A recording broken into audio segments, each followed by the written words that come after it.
마태복음 13장 1절에서 9절 말씀.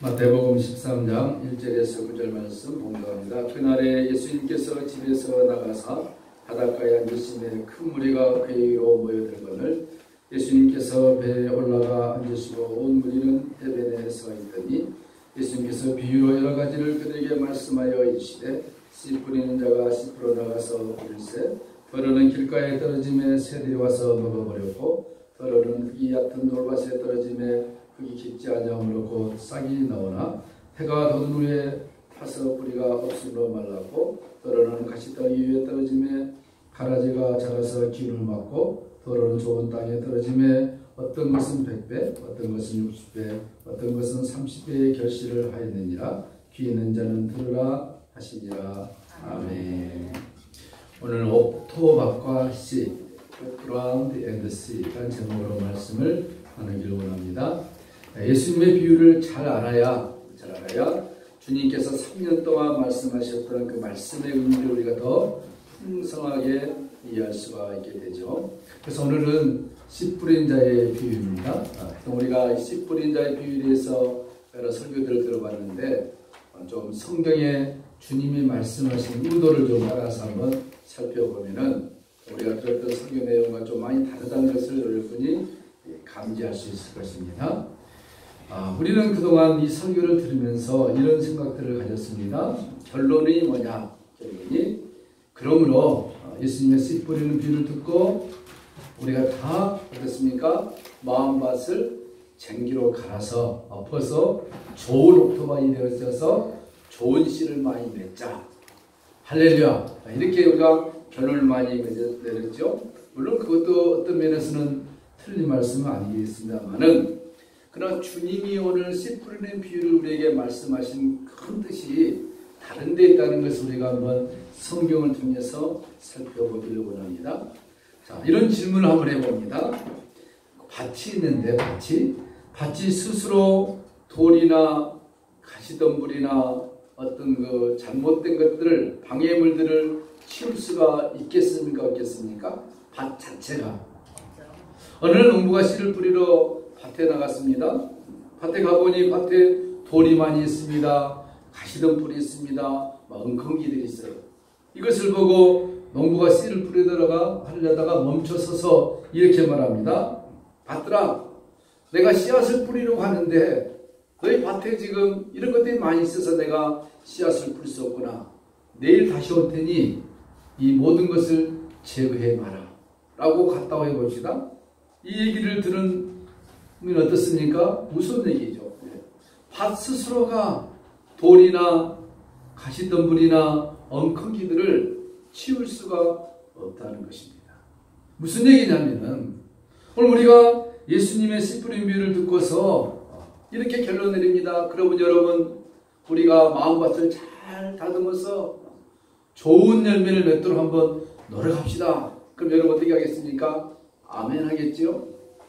그것이 아니라는 거예요. 오늘 씨 뿌린 비유는 그것이 아니라 진정한 옥토밭이 무엇이고 그 씨가 무엇인가 이 첫 번째 씨 뿌린 비유를 통해서 예수님께서 우리에게 좀 말씀하려고 하는 깊은 의미가 이 속에 담겨져 있는 것을 놓쳐서는 될 것입니다. 자, 그러면은 성경은 아담 이후로 이 세상에 태어난 모든 인간들의 상태를 어떻게 표현하고 있을까요? 로마서 3장 10절에서 18절 보시면 이렇게 말씀하고 있습니다. 의인은 없나니 하나도 없도다. 깨닫는 자도 없고 하나님을 찾는 사람도 없고 모두가 선한 일에 문외하고 악한 일에 최선을 다하는 것이 뭐냐? 인간들의 심성이다. 그들의 목구멍은 열린 무덤이요 입술에는 독사의 독이 가득하도다.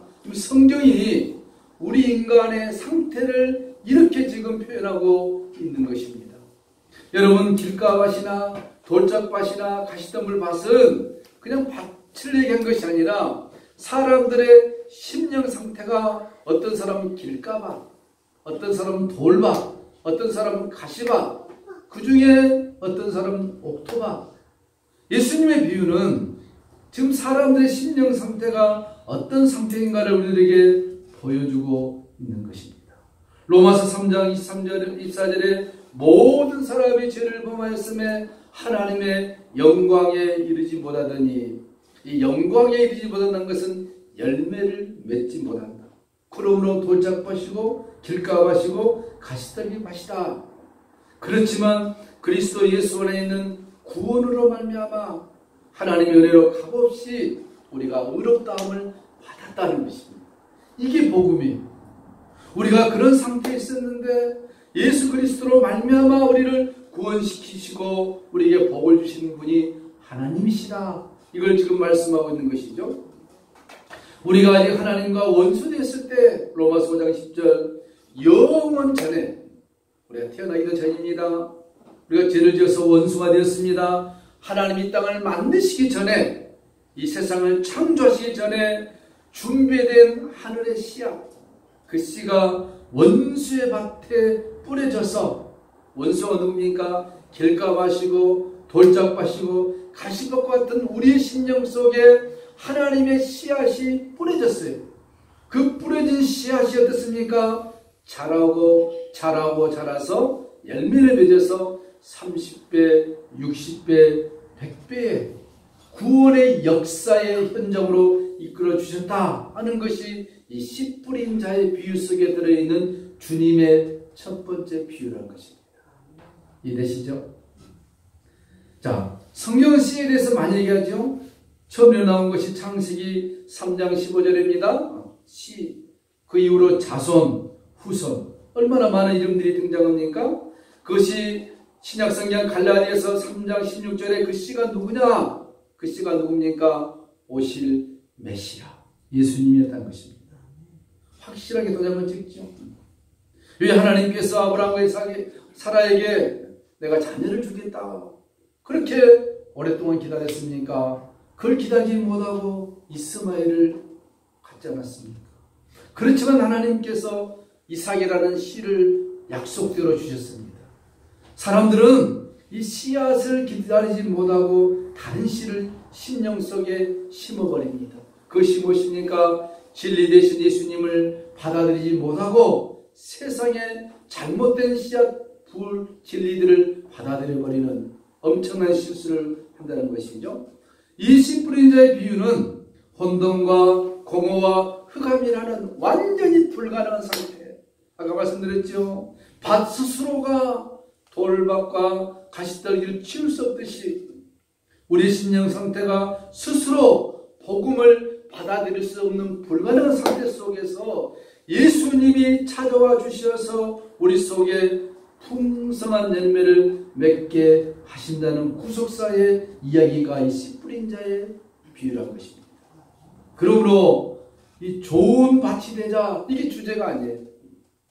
우리는 그동안 씨 뿌린 자의 비유를 들으면서 목사님 또 저 설교하네, 좋은 밭이 되어져서 잘해보자 이렇게 생각했는데 주님은 그런 의도가 아니라는 것입니다. 이 씨 뿌린 자의 비유를 통하여 그것은 무엇이냐? 우리의 심령 상태에 주님이 찾아와 주셔서 실질적으로 생명의 씨앗을 우리에게 알려주겠다는 것이었죠. 마가복음 4장 13절에 보시면 너희가 이 비유를 알진대 어떻게, 너희가 이 비유를 알지 못할진대 어떻게 내가 다음번에 말하는 모든 비유를 알 수 있느냐? 무슨 얘기입니까? 이 씨 뿌리는 자의 비유를 모르면 예수님이 많은 비유를 했었는데 알 수 없다는 것입니다. 이 씨 뿌리는 자의 비유는 무엇입니까? 그 속에 예수 그리스도와 하나님 나라에 대한 구원의 역사가 숨겨져 있는 것이죠. 하나님 나라와 구원의 역사에 대한 것을 이해하지 못하면 주님이 말씀하신 것을 우리가 잘 알 수가 없다는 것입니다. 혹자는 이렇게 스스로 마음속에 질문을 던질 수 있어요. 그 씨 뿌린 비유와 내가 먹고 사는데 무슨 연관이 있느냐 그러죠. 그 씨 뿌린 자의 비유와 내가 살아가는데 무슨 의미가 있느냐 이렇게 생각할 수도 있을 것입니다. 그러나 그렇지 않습니다. 이 씨 뿌린 자의 비유를 통하여서 풍성하게 일하면 우리의 삶의 의미도 풍성하게 다가와진다는 것입니다. 예수님께서 씨 뿌린 자의 비유를 말씀하셨는데 이 비유의 등장의 내용이 나오죠. 공관복음서에 등장하고 있는데 마가복음에서는 어느 날 예수님이 복음을 전하고 있는데 예수님의 육신의 어머니와 형제들이 찾아왔죠. 그래서 제자들이 그렇습니다. 선생님, 뒤에 어머니와 형제들이 찾아왔습니다. 그랬더니 예수님이 말합니까? 누가 내 어머니고 내 형제냐? 마태복음에도 말합니다. 누가 내 어머니고 내 권력이냐 친척이냐 이렇게 말씀하고 있죠.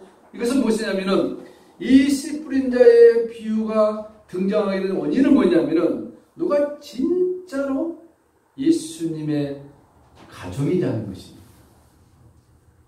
이것은 무슨 얘기냐면은 교회의 공동체가 얼마나 중요한가를 예수님이 강조하고 있는 거예요. 그런데 우리는 쉽게 생각하죠. 누가 나의 진정한 가족이냐, 여기에 대한 비유로 씨 뿌린 자의 비유를 주님이 말씀했던 것이죠. 또 중요한 게 하나 있습니다. 이 씨 뿌린 자의 비유가 등장하는 장면에 세 복음서 마태, 마가, 누가복음에 공통적으로 무엇이 등장하냐 하면은 수많은 큰 무리가 예수님을 따랐다 했습니다. 그런데 주님은 그 수많은 무리를 보면서 누가 진정으로 나의 형제요 자매냐? 그 말은 무슨 말입니까? 수많은 무리들이 다 예수님의 자녀요 형제가 되었으면 얼마나 좋겠습니까? 많은 그것이 아니다. 남겨진 자 소수만이 많은 무리 가운데서 나의 형제요 자매요 권력이 될 거라는 예수님의 영적인 혈연 관계를 말씀하고 있는 것입니다. 그래서 제자들이 묻습니다. 왜 비유를 말씀합니까? 마가복음 마태복음 13장 오늘 읽었던 본문 그 이후에 보면 이렇게 말씀하고 있습니다. 10절에 제자들이 예수께 나와 가로되 어찌하여 저에게 비유로 말씀합니까? 대답에 가라사대 천국의 비밀이 아는 것은 천국의 비밀을 아는 것이 너희에게는 허락되었으나 저희에게는 아니라. 무릇 있는 자는 받아 넉넉하게 되되 무릇 없는 자는 그 있는 것도 빼앗기라. 그러므로 내가 저희에게 비유로 말하기는 저희가 보아도 보지 못하며 들어도 듣지 못하며 깨닫지 못하게 하려 합니다. 참 아이러니하죠. 예수님의 비유로 말씀하신 것은 뭡니까? 비유가 무엇입니까? 감추어진 것입니다. 쉽게 말해버리면 안 되잖아요. 당신에게 내가 비밀만 얘기한다 그래서 약간 돌려서 말하지 않습니까? 왜? 상대방이 알아들으면 안 되니까. 그것은 무엇입니까? 그 속에 담겨진 내용이 중요한 거예요? 아니에요? 중요하기 때문에. 예수님의 씨 뿌린 비유를 얘기한 것은 이 씨 뿌린 비유가 굉장히 중요하다는 것을 암시하고 있는 것입니다. 그래서 예수님이 뭐랍니까? 저희가 보아도 보기는 보지만 보지 못해. 듣기는 들어도 듣지 못해. 마음속에 다가왔다가 싹 가버려요. 깨닫지 못하게. 예수님의 비유로 말씀하신 것은 그들이 알지 못하겠다는 이해가 안 되죠. 그러면서 이렇게 말씀합니다. 이사야의 예언이 저희에게 이루었으니. 이사야의 예언이 내가 듣기는 들어도 깨닫지 못할 것이요 보기는 보아도 알지 못하리라. 이 백성들의 마음이 완악하여져서. 자, 예수님이 말씀하셨는데 왜 못 깨닫느냐? 그들의 마음이 완악해졌다. 그는 귀가 듣기에 둔하고 눈은 감았으니는 눈으로 보고 귀로 듣고 마음을 깨달아 돌이켜 내게 고침을 받을까 두려워함이라. 이렇게 주님이 말씀한 거예요. 우리가 지금 들어봐도 아리송하지요. 무슨 얘기인가 알 것 같으면서도 좀 안 되죠. 그럼 이사야의 예언을 얘기했는데 이사야 6장의 내용을 우리가 이해해야만이 예수님의 비유를 좀 더 풍성하게 알 수 있죠. 이사야 6장 내용 가보면 이렇게 말씀하고 있습니다. 또 내가 주의 목소리를 들은 이르시되 내가 누구를 보내며 누가 우리를 위하여 갈고 그때 내가 그러되 내가 여기 있나이다 나를 보내소서. 여호와께서 가라사대 가서 이 백성이 이르기를 너희가 듣기는 들어도 깨닫지 못할 것이요 보기는 보아도 알지 못하리라. 이 백성의 마음을 둔하게 하며 그 귀가 막히고 눈이 감기게 하라. 염려컨대 그들이 눈으로 보고 귀로 듣고 마음을 깨닫고 다시 돌아와 고침을 받을까 하노라. 알 수 없는 거예요. 그런데 그 다음 말씀 중요합니다. 내가 주여 어느 때까지니까 못 깨닫고 못 듣고 이것이 어느 때까지입니까? 이사야가 묻습니다. 하나님 말씀하십니다. 성읍들은 황폐하여 거민이 없으며 가옥되는 사람이 없고 토지가 전폐되며 사람들이 여호와께 멀리 옮겨서 이 땅 가운데 패한 곳이 많을 때까지니라. 완전히 멸망당할 때까지 모를 것이다. 그렇지만 13절에 중요합니다. 그런 중에 10분의 1이 남아있을지라도 이것도 삼키움 받을 것이나 밤나무 성수나무가 뱀을 당하여도 그 그루터기는 남아있는 것 같이 거룩한 씨가 이 땅에 그루터기가 되리라. 무슨 얘기냐면은 우시야 왕이 죽던 해에 우시야 왕의 사촌이었던 이사야가 슬픔에 잠겼습니다. 슬퍼한 이사야에게 하나님이 찾아옵니다. 그래서 뭐라 합니까? 슬퍼하지 마라. 내가 너희에게 영광을 안겨주리라.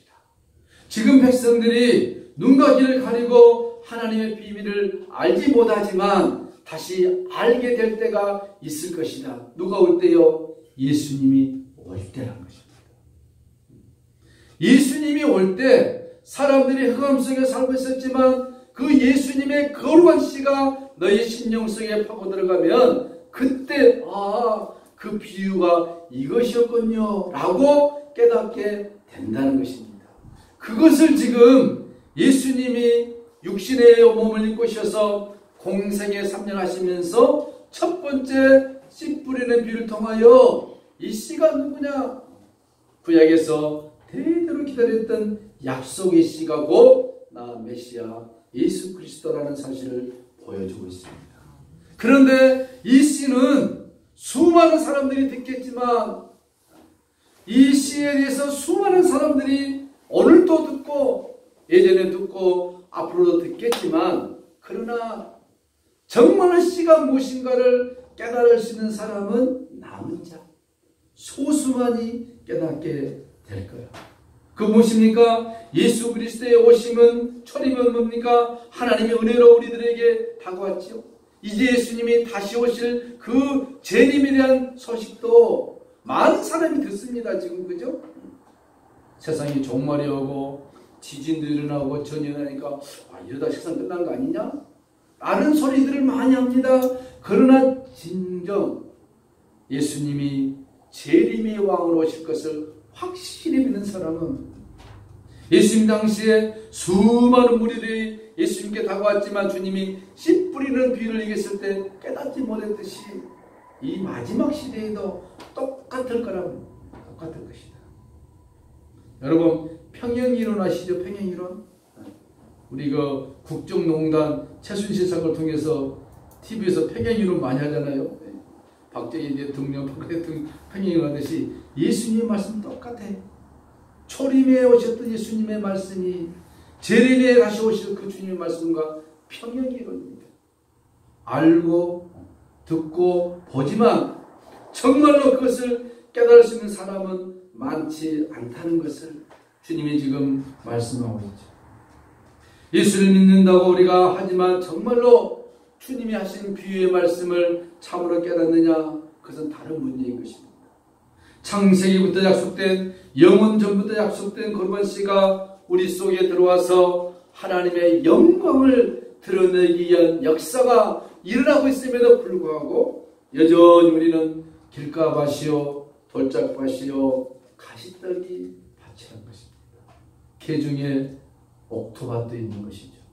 그럼 우리가 지금 한번 체크를 해봐야 되겠죠? 네, 밭이 심령 상태를 얘기하는 것입니다. 길가냐? 돌짝밭이냐? 가시덤불이냐? 아니면은 옥토밭이냐? 성경은 우리들에게 무엇을 말씀하냐 하면은 범죄하고 난 인간의 심령 상태는 범죄하고 난 아담과 하와가 범죄하고 난 그 이후에 인간의 마음 상태는 가시덤불과 엉커기라 했습니다.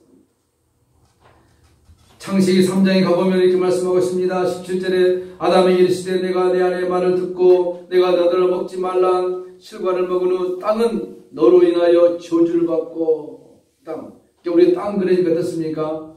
농사진 땅을 얘기하고 있는 것처럼 생각하는데 그 땅은 사람의 심령을 얘기하고 있는 것입니다. 이 심령이 저주를 받아버린 거예요. 너는 종신토록 수고하여 그 소산을 먹으리라. 땅이 내게 가시덤불과 엉겅퀴를 낼 것이다. 우리 심령에서 나온 게 뭡니까? 재축고 나면은 악한 것밖에 안 나온다는 거예요. 왜 그렇죠? 남 얘기할 때는 기분이 좋지 않습니까? 좋은 얘기는 좀 하면 싫잖아요. 그죠? 네. 남 얘기, 잘못된 얘기 하루 종일 해도 피곤하지 않지 않습니까? 그게 인간이란 말이에요. 좋은 얘기 좀 하면은 귀찮아요. 근데 어떤 사람은 대상 놓고 막 하면은 너무 흥미진진하지 않습니까? 그게 뭡니까? 땅이 가시덤불과 엉겅퀴를 내는 거예요. 어쩔 수 없어요. 범죄하고 나니까. 아담이 타락하고 나니까 우리에게서 얻어진 것이 무엇입니까? 가시덤불과 엉겅퀴야.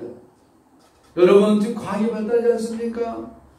과학, 문명, 번영, 물질 모두가 다 좋은 것 같은데 겉으로 보면은 내면에 들어가 보면은 이 가시덤불과 엉겅퀴에 불과한 것입니다. 어떤 사람은 먼저 어학을 7개를 한다, 8개를 한다 하면 사람 어떻습니까? 이야, 대단하다잖아요. 근데 성경적으로 보면은 많은 언어는 무엇입니까? 저주의 삶. 바벨탑을 쌓으려니까 하나님이 언어를 갖다 그냥 중지시켜버렸잖아요. 다 그렇습니다. 세상에서 나온 것은 가시덤불과 엉겅퀴. 이사야 7장에도 말하지 않습니까? 이것은 다른 말로 진려와 형극이다. 진려와 형극이다. 에레미야 4장에도 뭡니까? 너희 묵은 땅을 갈고 가시덤불 속을 파종하라. 심령을 바꾸라는 거예요. 심령을 바꾸라. 그래서 우리 마음이 지금 길가요, 가시밭이요, 돌짝밭인데 여기에 지금 씨앗이 들어옵니다. 씨앗이. 그렇죠? 내가 들어오라 해서 들어오고 안 들어오서 안 들어오는 게 아니라 하나님이 보편적인 은혜에 따라서 예수 그리스도의 생명의 씨앗을 우리에게 지금 툭 던져주고 있습니다. 그 생명의 씨앗이 우리 속에 들어왔어요. 어떻게 들어오느냐? 요한복음 12장 24절에 보니까 중요한 말씀이죠. 내가 진실로 진실로 너에게 이르노니 한 알의 밀이, 예수님이 이제 씨앗을 밀로 표현했습니다. 땅에 떨어져. 땅에 떨어져. 어디 땅입니까? 우리 각자의 심령 속에 떨어졌어요. 누가요? 예수님의 생명의 씨앗이. 그래서 와서 예수님이 죽어버린 겁니다. 한 알 그대로 있고 죽으면 우리 속에 와서 예수님이 죽어버리면 많은 열매를 맺는다 그랬습니다. 할렐루야. 무슨 얘기냐면은 예수님이 십자가를 지시고 죽으심으로 부활하심으로 돌짝과 길가와 가시덤불 같은 우리 심령 상태 속에서 생명의 씨앗으로 자라나신다는 사실을 씨 뿌림에 비유해서 말씀하고 있는 거죠. 밭이 옥토가 되어서 열매를 맺는 것이 아니라 하나의 씨가 땅에 떨어져 그것이 죽어서 30배, 60배, 100배의 결실을 맺는다는 것입니다. 그 말은 하나님의 공이 뭡니까? 예수 그리스도를 십자가에 달려 죽으셔서 우리를 살려내시는 역사가 30배, 60배, 100배 수많은 하나님의 자녀로 만들어내겠다는 하나님의 구원의 역사의 서곡이 씨 뿌리는 비유에서 우리들에게 밝혀주고 있는 것입니다. 그럼 예수님이 말씀하십니다. 누가 내 형제고 누가 내 어머니냐? 육신적인 것이 아니라 뭡니까? 영적이라. 아버지 하나님의 뜻대로 하는 자, 그가 내 형제요 자매요 어머니다. 주님이 그렇게 명백하게 말씀하고 있는 것을 볼 수 있습니다. 이것은 무엇입니까? 바울이 호시아서와 이사야서를 동시에 인용하면서 말씀하고 있습니다. 로마서 9장에 호시아가 이르기를 내 백성 아닌 자를 내 백성이라. 내 백성이 아닌 자를 하나님이 내 백성이라. 사랑치 아니한 자를 하나님 내가 그를 사랑한다. 이게 은혜라는 것입니다. 나의 잘남과 나의 못남을 떠나서 하나님의 주권적인 은혜의 역사로 나를 불러주신 것입니다. 여러분 우리가 다 주님의 부르심을 받은 줄로 믿습니다. 냉정하게 생각해 보면 왜 나를까? 그것이 은혜인 것입니다. 내가 잘나고 내가 뭐 위대해서 불렀다 그러면은 내가 잘났기 때문에 하나님 불렀지 라고 근거가 될 수 있겠지만 그런 것이 전혀 없음에도 불구하고 하나님이 나를 불러주셨다. 그때 그것이 은혜인 줄로 믿습니다. 그 은혜를 사람들은 받아들여야 되는데 아쉽게도 멀리 해버립니다. 하나님의 은혜의 씨가 우리 밭에 들어왔음에도 불구하고 멀리 버려버린 거예요. 그러므로 어떻게 주님이 설명하고 있습니까? 생명의 씨앗이 들어갔으면은 받아들여라. 받아들여. 근데 사람도 듣습니까? 그것을 튕겨버린 거예요. 그 세 가지로 설명하고 있습니다. 첫째는 길가 밭의 상태를 얘기하고 있습니다. 길가 밭. 길가 밭은 어떤 사람들입니까? 생명의 씨앗이 들어왔음에도 불구하고 지가 발로 차버려요. 그런데 하나님은 발로 차버리면 어떻습니까? 속된 말로 발목가지고 꼭 잡으면 될 텐데 그건 안 잡으세요, 주님. 왜? 우리를 인격적으로 대접하는 것입니다. 생명을 취할 수도 있고 버릴 수도 있는 거 우리에게만큼은 허락해 주셨어요. 창세기 19장 12절 14절 보면은 이런 얘기가 나옵니다. 하나님께서 소돔과 고모라가 너무 죄악이 심하니까 멸망시키랍니다. 멸망시키랍니다. 그때 하나님께서 말합니다. 롯에게 이 성에 누가 있느냐? 너와 네 아내와 네 딸들과 사위를 데리고 빨리 탈출하라. 탈출하라.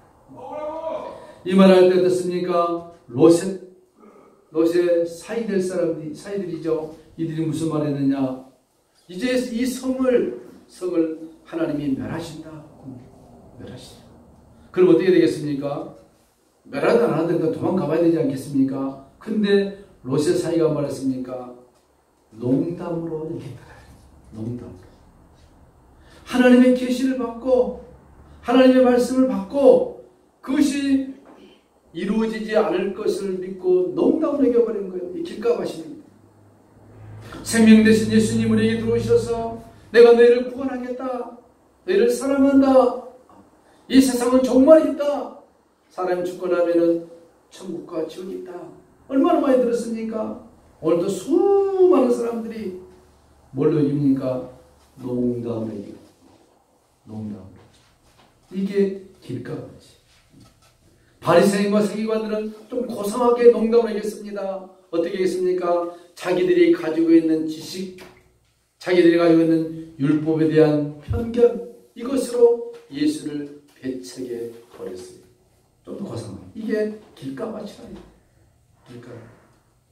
그들은 무엇입니까? 하나님보다 이 세상의 삶을 더 즐기했던 자들입니다. 생명의 씨앗이 길가와 가시밭과 돌짝밭에 떨어졌음에도 불구하고 농담을 얘기해버립니다. 두 번째로 돌짝밭입니다. 돌짝밭은 말씀을 기쁨으로 받기는데 환난과 핍박이 닥치면 곧 넘어지는 자들이죠. 그것이 뭐냐? 출애굽기에 이스라엘 백성들이 나오고 난 다음에 앞에 홍해 바다가 있고 광야가 있으니까 얼마나 불평불만했습니까? 생명의 씨앗이 그들에게 왔음에도 불구하고 현실의 삶이 너무 힘드니까 불평불만해요. 이번에 여러분 북한에서 탈출한 아오지 탄광 들어보셨습니까? 그 참 눈물 나오대요. 아오지 탄광. 우리는 이제 그냥 지나가는 말로 제 말 안 되면 아오지 탄광 보내야 돼 그랬는데 그 출연자들이 무슨 얘기냐면은 이제 아오지 탄광이라는 말도 해서는 안 되겠대. 너무 자기들이 미안하더래. 근데 거기에 13년 동안 그 탄광에 들어가서 석탄을 캐는 사람이 탈출해가지고 간증한 거예요. 자기가 몸이 안 좋아가지고 군대를 못 갑니다.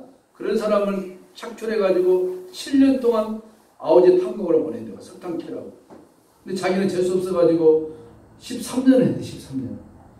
여러분 산소 들어가면은 지하 600m까지 들어간대요. 무슨 산소만 섞인 것도 아니고 엄청 더우니까 팬티 하나 입히고 머리에다가 불을 하나 씌우고 가산대요.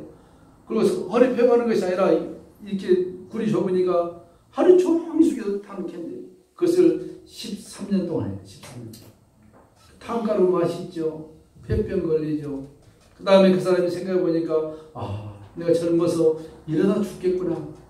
이러다 죽으니 탈출하다 죽자. 그래서 탈북했다는 거 아니에요. 탈북을 했는데 잡혔습니다. 잡혀와가지고 또 엄청 두들겨 맞고 그러다 조금 이제 좋아져가지고 또 탈출했대요. 또 잡혀온 거예요. 그러게 얼마나 이번에 때리냐면은 일을 시키는데 자기가 리어커를 끌고 가는 힘에서 끌고 가는데 그 뒤에서 뚫을 팬대. 지옥이에요, 지옥. 그래가지고 이제 막 기침을 하면은 목에서 피가 나오니까 죽었구나 했는데 거기서 이제 검진해 보더니 이놈은 그 며칠 안에 죽겠다는 판정이 나왔대요. 그 내보냈대. 그래 나왔대요. 그래가지고 탈출해가지고 간신히 자유의 땅 대한민국으로 자기를 탈출시킬 때 어느 목사님이 자기를 그렇게 많이 도와줬대. 한국에 와서 복음을 받아들인다. 예수 믿고 이 대한민국에 산다는 것이 얼마나 큰 기쁨이고 행복인가. 그분이 얘기한다. 우리는 너무 편한 가운데서 예수 믿는 거 얼마나 감사합니까. 세상의 염려, 근심, 걱정 그런 것들이 나에게 다가온 생명의 씨앗을 바꿀 수 없다는 것입니다. 마지막 세 번째로 가시떡이 밭입니다. 세상의 염려와 죄의 유혹을 못 이기고 열매를 맺지 못한 죄인들의 삶인 것입니다. 바벨론 포로기 전까지 이스라엘은 제단이 두 개 있었다고 합니다. 하나는 뭐냐면 하나님께 드리는 제단이고 하나는 뭐니까 바알신에게 드리는 제단입니다. 이 사람들이 하나님께도 가고 바알에게도 가는 거예요. 바알에게 가느냐? 우리에게 복을 달라고. 만문이지. 오늘 이것이 뭡니까? 우리 안에 팽배하고 있는 물질의 신. 물질은 선한 것도 아니고 악한 것도 아닙니다. 그런데 이것의 노예가 되어버리면 이미 물질의 신에 우리가 노출되어버린 것이죠. 오늘 이런 것 때문에 생명의 씨앗이 우리 밭에 왔음에도 불구하고 우리가 그것을 다 내팽개쳐버린다.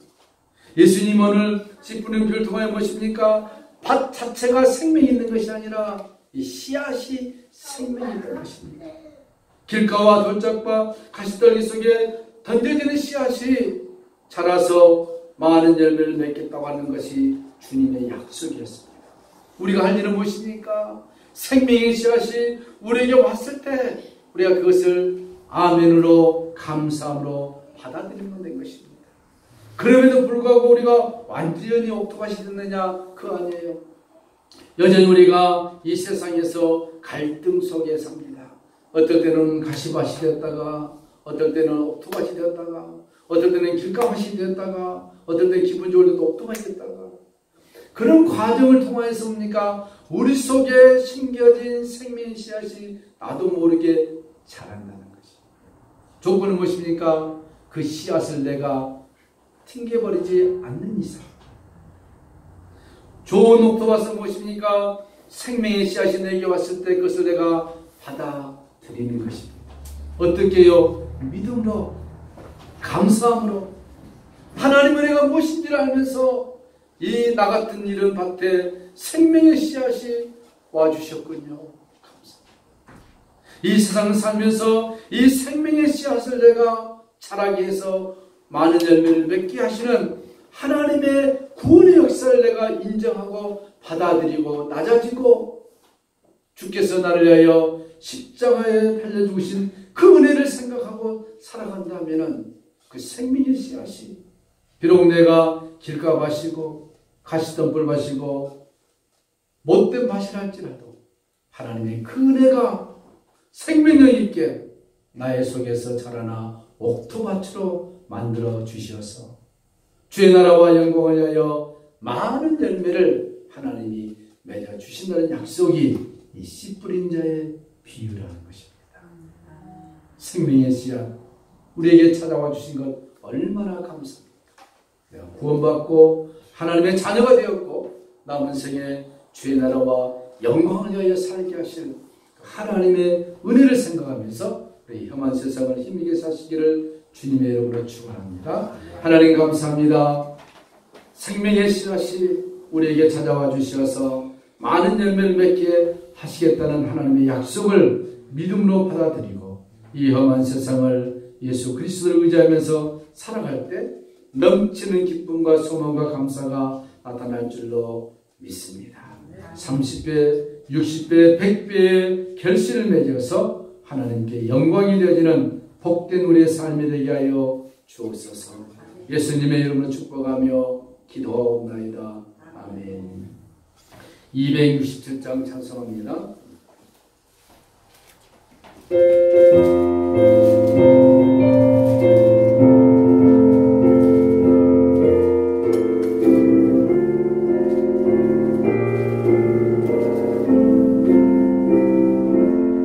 주의 확실한 약속의 말씀 듣고 주만 믿으며 구원을 얻으리라.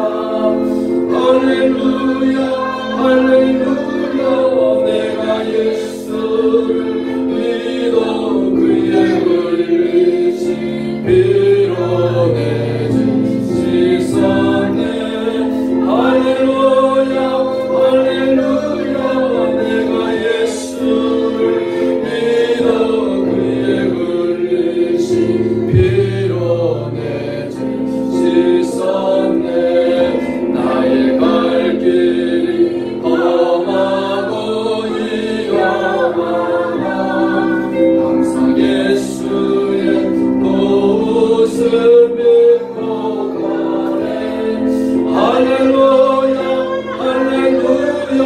내가 예수를 믿어 그의 흘리신 피로 내 죄 씻었네.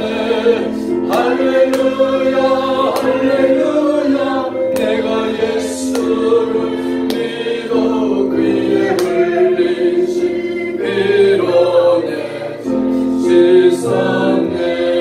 주의 보좌에 천사들 둘러서서 우리 구주를 높이어 찬양하네. 할렐루야 할렐루야. 내가 예수를 믿어 그의 흘리신 피로 내 죄 씻었네. 할렐루야 할렐루야. 내가 예수를 믿어 그의 흘리신 피로 내 죄 씻었네. 예언자들과 왕들도 안열대로 방금 그날은 찬송하네. 할렐루야 할렐루야. 내가 예수를 믿어 그의 흘리신 피로 내 죄 씻었네. 할렐루야 할렐루야. 내가 예수를 믿어 그의 흘리신 피로 내 죄 씻었네. 우리 모두 그 반을 뒤따르며 함께 즐거운 찬송을 부르리라. 할렐루야 할렐루야. 내가 예수를 믿어 그의 흘리신